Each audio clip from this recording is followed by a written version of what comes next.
Welcome to my channel. This is another blog. Welcome বন্ধুরা, আজকে দেখতেই পাচ্ছ আমরা যেতে চলেছি আমাদের গ্রাম থেকে আর এক অন্য গ্রামে, বালুরঘাট ডাঙ্গি ফরেস্ট হয়ে ভাটশালা গ্রামে আমরা যেতে চলেছি। বন্ধুরা শেষ পর্যন্ত অবশ্যই থাকবে, ভিডিওটি শেষ পর্যন্ত অবশ্যই দেখবে। আর কী জন্য আমরা যাচ্ছি সেটি তো অবশ্যই বলবো তোমাদের, তোমরা সঙ্গে থাকো, অবশ্যই ভিডিওটি দেখতে থাকো। রাতে পাওয়া গেল না, কিছু বলো কাকা, কখন পেলা তুমি এটা? এই তো কিন্তু সারাদিন তো খুঁজলা। সারাদিন খুঁজে পাওয়া যায়নি, জঙ্গলে ছিল। আচ্ছা আচ্ছা, সেই জঙ্গল থেকে নিয়ে আসা হলো। মানে কতটুকু হবে? 2 কিলো। 2 কিলো? আচ্ছা ঠিক আছে। বন্ধুরা, ভাটশালা গ্রামে যেতে হলে ডাঙ্গির ফরেস্ট থেকে এই বাঁশের চাটা ব্রিজটা অবশ্যই তোমাদের পার করতে হবে। এবং কে কে এসেছো এই ব্রিজে, আর অপূর্ব সুন্দর একটা পরিবেশ, আত্রাই নদী ছোট থেকেই দেখে আসছি, খুব সুন্দর। এবং নদীর ধারে এই সব গ্রীষ্মকালে এই নদীতে কিন্তু জল থাকে না বললেই চলে। দাদারা নৌকার কাজ করছে এখন, তো এই সময়টা নৌকা রেডি করে এবং বর্ষাকাল আসলে সেটি চলাচলের জন্য যোগ্য রাখে। আত্রাই নদীর শেষ দিক এটা, মানে 0 পয়েন্ট বলা যায় বাংলাদেশ এবং ইন্ডিয়ার মাঝ বরাবর। আর সুন্দর একটা পরিবেশ। তোমরা কে কে এসো বন্ধুরা অবশ্যই কমেন্টে জানাও আমাকে, আর কেমন লাগে তোমাদের, মানে ডাঙ্গি ঘাটে আসলে। আর ডাঙ্গির পরিবেশ, ডাঙ্গির ঘাটে ডাঙ্গি ফরেস্ট খুব একটা পিকনিক স্পট বড় আছে, তোমরা অবশ্যই আসতে পারো পিকনিকে যে কোনো সময়। সেতু তো একদম ভয়ে ভয়ে পার হতে হচ্ছে, কোনোদিন পার হইনি, এই ফার্স্ট প্রথম। তোমাদেরকে কি ভয় লাগে বাসের সেতু পার হতে? তোমরা কমেন্টে অবশ্যই জানাও। আর দেখতে পাচ্ছ চারিদিকে বালি আর বালি, প্রচুর বালি। এটি আমার ফার্স্ট ব্লগ ভিডিও, আর খুব জীবনে ইচ্ছা ছিল একটা ব্লগার হওয়ার। দেখতে ডাঙ্গি ঘাট দিয়ে আমরা চলে আসলাম ভাটশালায়।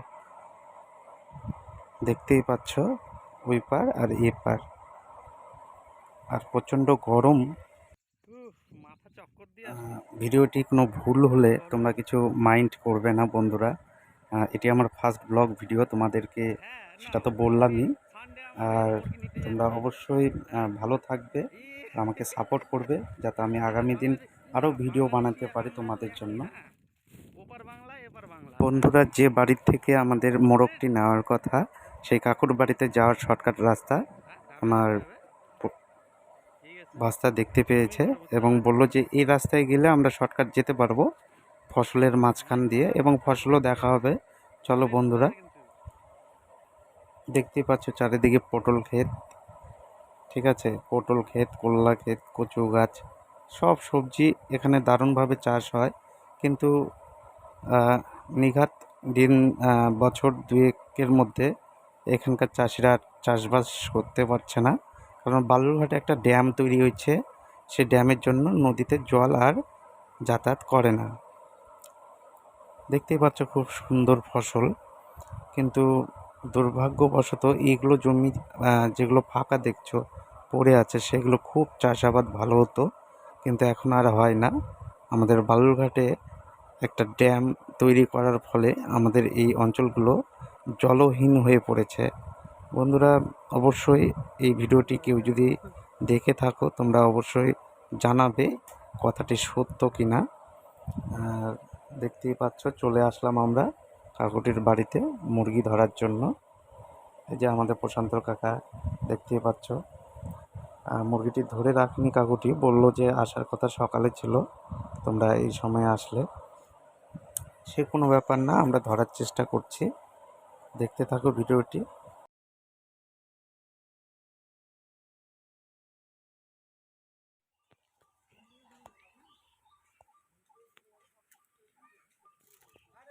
পাড়ার দিকে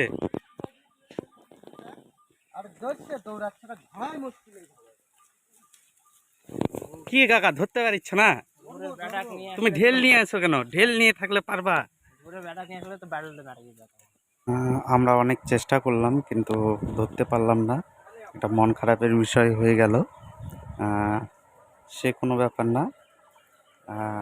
আমরা কাকুটিকে বললাম যে দেখতে পেলা? রাত্রিতে এসে নিয়ে যাব। কোন দিকে? ওই ওই ওদিকে চলেন। রাতে না স্যার ঢুকবে না।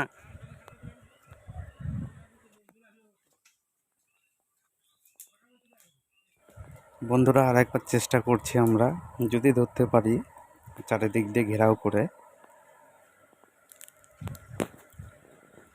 না তবুও হলো না, কারণ খুব চালাক। মুরগিকে ধরা যায় না, ঠিক আছে? মুরগিকে ধরতে গেলে অনেক অনেক মেহনত আছে, সারাদিনও ধরতে পারবে না, দেখলে পালিয়ে গেল। চলো, কোনো ব্যাপার নেই। আমি এখানে আহ, বহুত চেষ্টা করলাম, দেখো মন সকলে আমার খারাপ শ্বশুর হয়ে মশাই গেল। একদম কাকু হাই অনেক মন খারাপ হয়ে গেল, কাকুকে জামাইয়ের দেখতেই অবস্থা পাচ্ছ। দেখো, ঘেমে পছন্দের ঘেমে টাকা হাই দিচ্ছে। সবাইকে বললো কন্ডিশন যে খুব চেষ্টা খারাপ, করলাম মুরগি কিন্তু ধরবে। পেলাম না। ঠিক আছে, কোনো ব্যাপার এত না। মেহনত আমরা করলাম ওই হলো না। বাড়ির কাকুটাকে না বলে এসেছি যে রাতে চলো আর এসে কি, যাওয়া যাক। আমরা মোরগটাকে নিয়ে যাব।